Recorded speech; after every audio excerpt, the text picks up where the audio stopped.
Bueno, ya hemos visto el permiso de conducir. Ahora hay que ver la documentación del vehículo, porque vosotros tendréis vuestros documentos y el vehículo tiene que tener los suyos para circular correctamente. Por lo tanto, hoy, documentación del vehículo. Pues para circular, el vehículo tiene que tener 3 documentos, que son permiso de circulación, tarjeta de inspección técnica, que también se suele conocer como tarjeta ITV, y el seguro obligatorio. Los 2 primeros es obligatorio llevarlos en el vehículo, los originales o fotocopias cotejadas. En cambio, el seguro obligatorio no es obligatorio llevarlo, pero sí es obligatorio que el vehículo esté asegurado. Bien, vamos a estudiarlos ahora uno por uno. Primero, permiso de circulación, que no debemos confundirlo con permiso de conducción. El permiso de conducción autoriza al conductor a conducir. El permiso de circulación autoriza al vehículo a circular. Bueno, pues el permiso de circulación es este documento, que por la primera cara trae el escudo de España y la explicación de lo que hay por la otra cara. En fin, lo que realmente nos interesa está en la otra cara. Aquí sí vemos varios datos importantes. Hemos marcado con un óvalo lo que identifica al vehículo, la matrícula, la fecha de matriculación y el número de bastidor. Hemos puesto un recuadro rojo donde iría lo que identifica al titular, sus apellidos, su nombre y su domicilio. Y hemos puesto un recuadro verde donde irían los datos técnicos que más nos interesan, la masa máxima autorizada, que se puede decir que es el límite de peso, y el número de plazas, que es el límite de personas que pueden viajar en el vehículo. En resumen, viene a ser como una especie de DNI, pero del vehículo. Hay que tener en cuenta que tienen la obligación de estar matriculados los ciclomotores, los remolques cuya masa máxima autorizada supere 750 kilos y todos los vehículos de motor.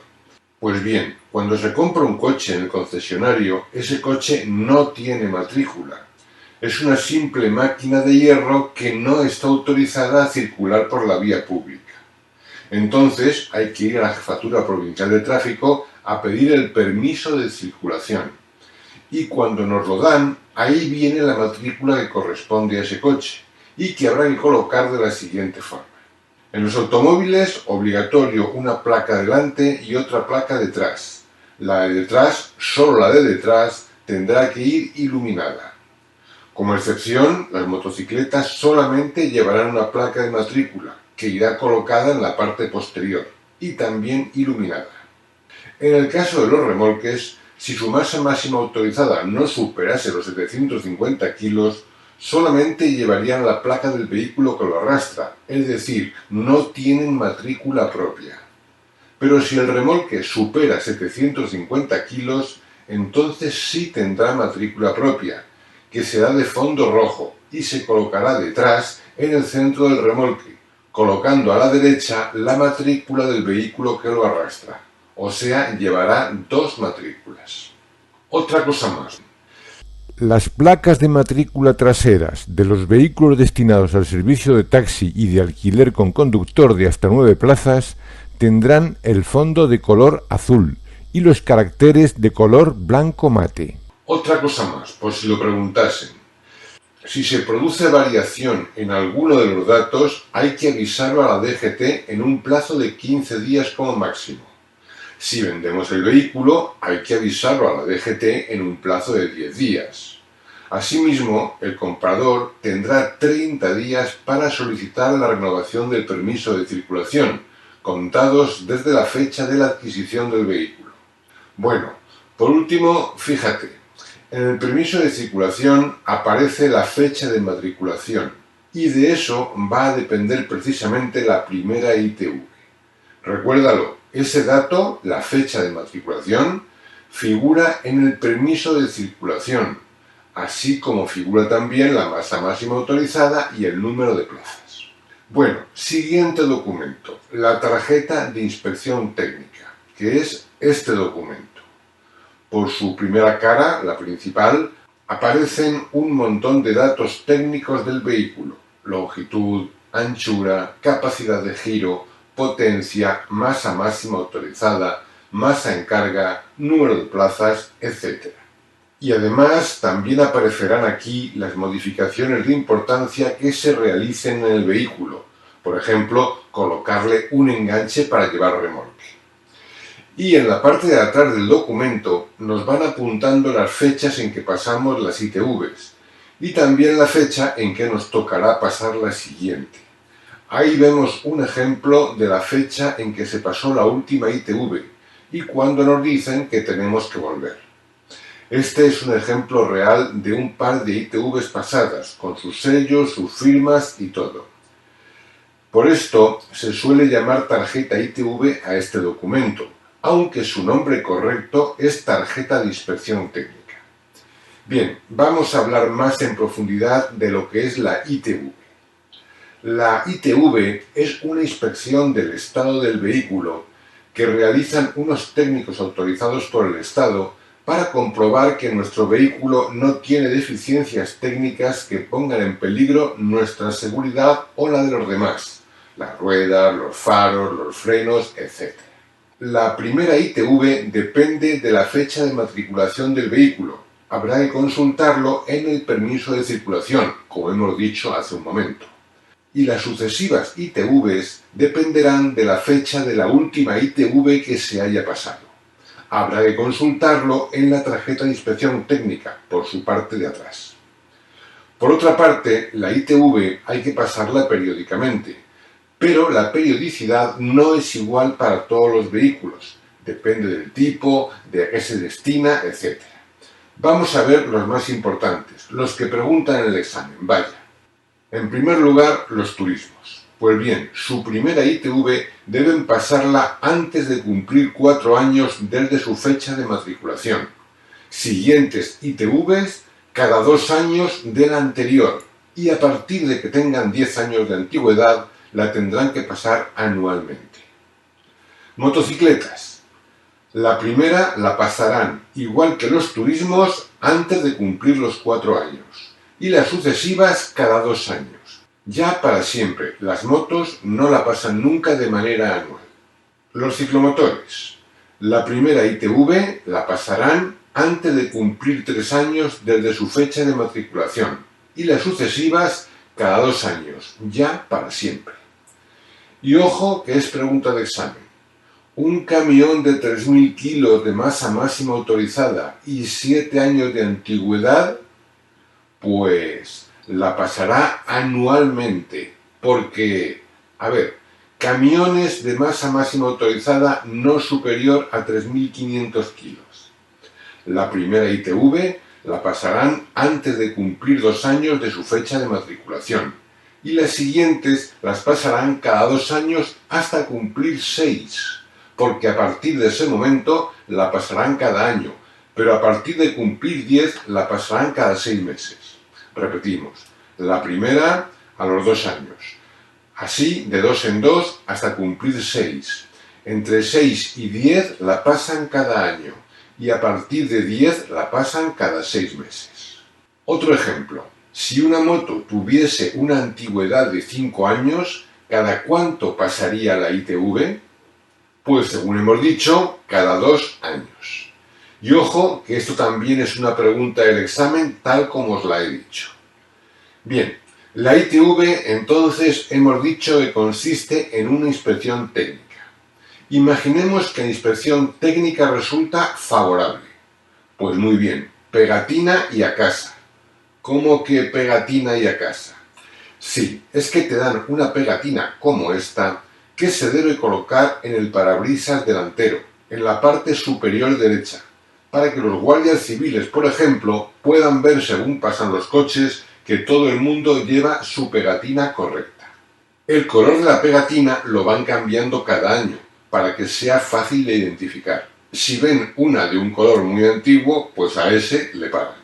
Así que, si es favorable, llevar la pegatina colocada. Y también se debe llevar en el vehículo, por si nos lo piden, el documento que llamamos último informe de inspección. Esto si es favorable. Si es desfavorable, eso significa que han encontrado en el vehículo algún fallo. No de mucha importancia, pero un fallo. Te permiten marcharte con el coche, pero solo para que vayas al taller y vuelvas con él a pasar de nuevo la revisión, para ver si ya está correcto. Tendrás un plazo de 2 meses para hacerlo, y se supone que en esos 2 meses no puedes utilizarlo para otra cosa diferente de ir al taller y volver a la ITV. Y si te da negativa, ojo perico, que eso ya es más gordo. Negativa significa que el vehículo tiene un fallo que es claramente peligroso, pero peligroso desde ya. Por lo tanto, no te van a dejar llevarte el coche conduciendo. Tendrás que recurrir obligatoriamente a una grúa para trasladar el coche al taller. Y en grúa otra vez trasladar el coche del taller a la ITV para comprobar que el defecto se ha subsanado y el coche ya no es peligroso. Recuerda, favorable, muy bien. Desfavorable, hay que volver. Y negativa, grúa. El coche no puede continuar. Bueno, y ahora una pregunta de examen. ¿Cuál es la causa más frecuente por la que los vehículos no pasan favorablemente la ITV? A. Los anclajes del cinturón de seguridad. B. El sistema de frenos. Y C. Deterioro de la tarjeta de inspección técnica. Bueno, en la ITV te comprueban varios puntos del vehículo, no todos. Principalmente te comprueban que las luces se enciendan, que el limpiaparabrisas funcione, que el cinturón de seguridad actúe correctamente, que no eche demasiado humo, que los frenos actúen con la potencia debida, que suene la bocina, que los neumáticos tengan dibujo. La mayoría de estas cosas tú mismo puedes comprobarlas. Y lo normal es que antes de ir a ITV, por ahorrarte un viaje, compruebes que todo funciona correctamente. Es absurdo ir con una bombilla fundida, sabes que te van a echar atrás y vas a tener que volver. Entonces la gente lo comprueba, pero claro, ¿cómo comprueban los frenos? Es que eso no se puede comprobar nada más que con la máquina que mide la presión que ejercen. Entonces la gente va pensando que su coche frena bien, y allí se puede encontrar la sorpresa de que sus frenos actúan al 70% de lo que deben, y tienen que volver.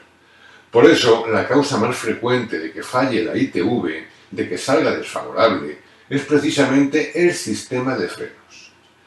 Bueno, vamos a hablar ya del tercer documento del vehículo, del seguro obligatorio. Y para empezar, ¿por qué es obligatorio asegurar el vehículo? Vamos a ver.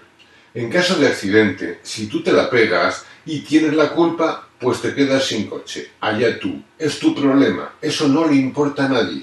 Suena muy duro, pero es así. Pero imagínate que le rompes el coche a un señor que vive de eso. Tendrías que pagar tú el arreglo. Y si eres insolvente, ¿qué pasa? ¿Se queda sin coche? ¿Se queda sin trabajo? No te digo nada si hay gente que sufre lesiones. ¿Qué pasa? ¿Se tienen que pagar ellos la curación porque tú no tienes dinero? Por eso es obligatorio tener un seguro que al menos cubra la curación de la víctima, el arreglo de los daños causados a un tercero. Luego ya, si tú quieres ampliar ese seguro y asegurar tu coche a todo riesgo, me parece muy bien, pero por lo menos cubrir a la víctima. Por eso hay diferentes seguros, y el mínimo, el obligatorio, es el que te van a preguntar en el examen. Los demás ya son cosa de cada uno, que llegará a un acuerdo voluntario con la compañía de seguros correspondiente. Pues venga, vamos a entrar en materia. ¿Qué vehículos están obligados a estar asegurados? Pues todos. Pues no, te has pasado con eso de todos. Ten en cuenta que la bicicleta también es un vehículo y no está obligada a tener seguro. Así que están obligados los vehículos de motor, los ciclomotores y los remolques cuya masa máxima autorizada supere los 750 kilos. Por otra parte, la persona que tiene la obligación de asegurar el vehículo, en principio, es el titular. Bueno, el seguro obligatorio, dice el libro, que cubre la responsabilidad civil ¿de quién? ¿Del conductor? ¿Del titular? ¿De la víctima? Cuidado, no es de la víctima.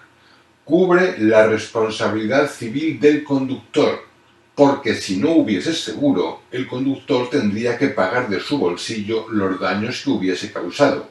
Pero al haber seguro, el seguro paga por él, es decir, le protege a él.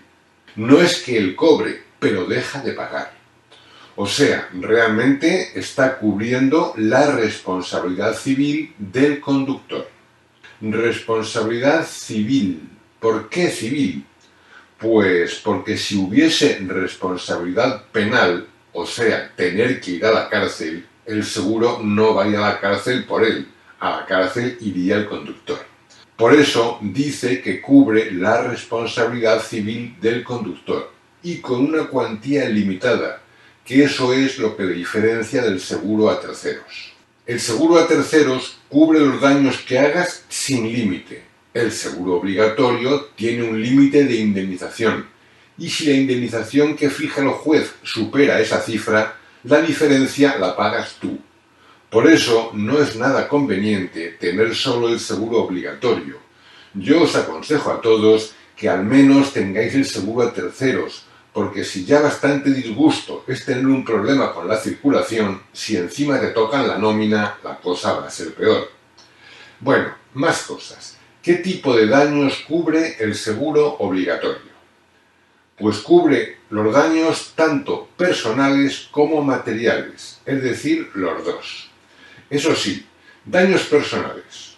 Cubre todos excepto los del conductor causante.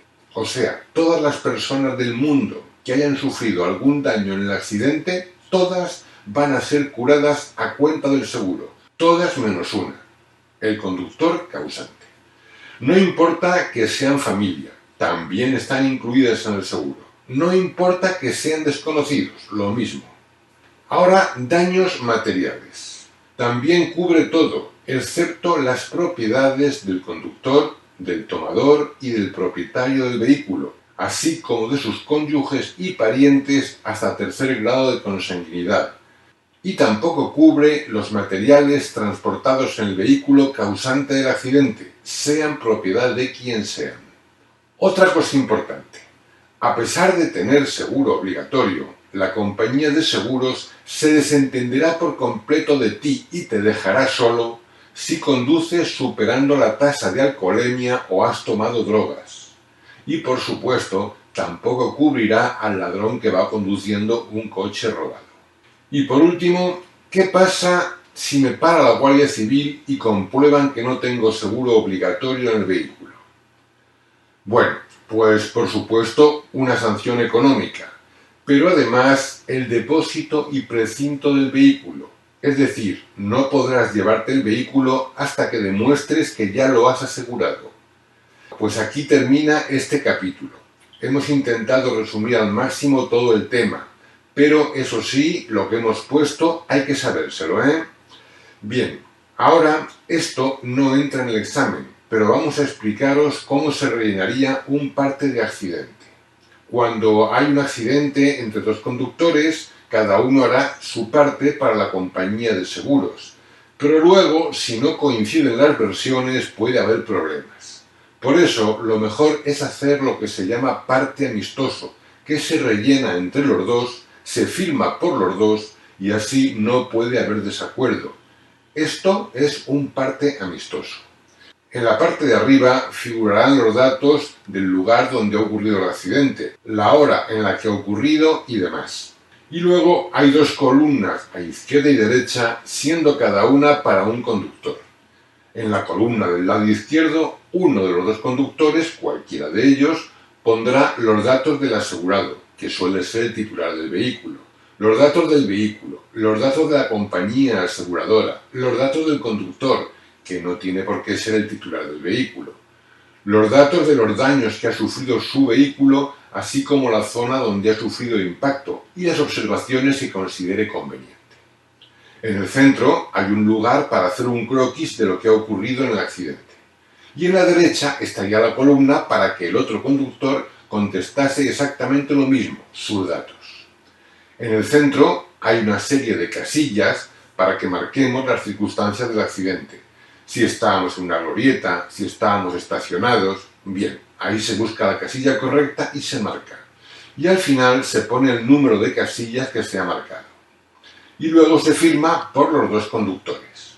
Este papel tiene detrás un papel copiativo, exactamente igual, de forma que cada conductor envía una copia a su compañía de seguros. La gran ventaja es que como las copias son iguales, no habrá discusión en cómo fue el accidente. Bueno, una cosa más, no es necesario nunca reconocer la culpa, ni tampoco echar la culpa al vecino. Limitémonos a poner los datos y que la compañía decida, que para eso cobra. Evitemos peleas. Y con esto acaba este vídeo.